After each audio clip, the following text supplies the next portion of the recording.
Hello বন্ধুরা, আমরা সবাই প্রতিদিন খাবার খাই, কিন্তু আমাদের কতটা খাওয়া উচিত তা বোঝা একটু বিভ্রান্তিকর হতে পারে, বিশেষ করে যখন প্রোটিনের কথা আসে। অনেক সময় আমরা ভাবি, আমরা যত বেশি প্রোটিন খাব, আমাদের শরীর তত ভালো হবে। কিন্তু যখন আমাদের পেট খারাপ হয় তখন আমরা সারাদিন ধরে কোষ্ঠকাঠিন্য, ফোলা এবং ভারী বোধ করি। অন্যদিকে যখন আমরা পর্যাপ্ত প্রোটিন পাই না, তখন আমরা সবসময় ক্লান্ত বোধ করতে শুরু করি। আমাদের চুল পড়তে শুরু করে, আমাদের ত্বক নিস্তেজ দেখায়, এমনকি আমরা পেশি হারাতে শুরু করি। তাই স্পষ্টতই খুব বেশি প্রোটিন খাওয়া কোনো উপকারে আসে না, এবং খুব কম খাওয়াও ভালো নয়। এর ফলে আমাদের একটি বড় প্রশ্ন থেকে যায়, সঠিক পরিমাণ কি?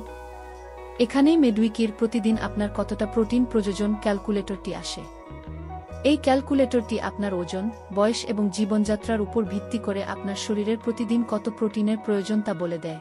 খুব বেশিও নয়, খুব কমও নয়, আপনার জন্য নিখুঁত পরিমাণ।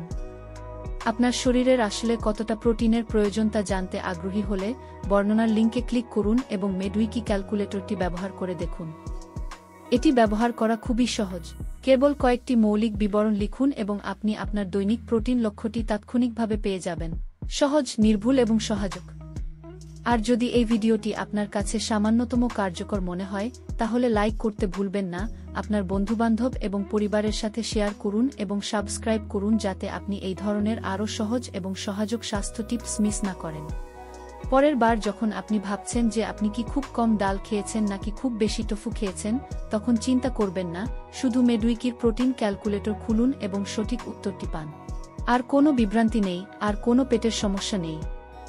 নিজের যত্ন নিন, মেডউইকি আপনার পাশে থাকবে।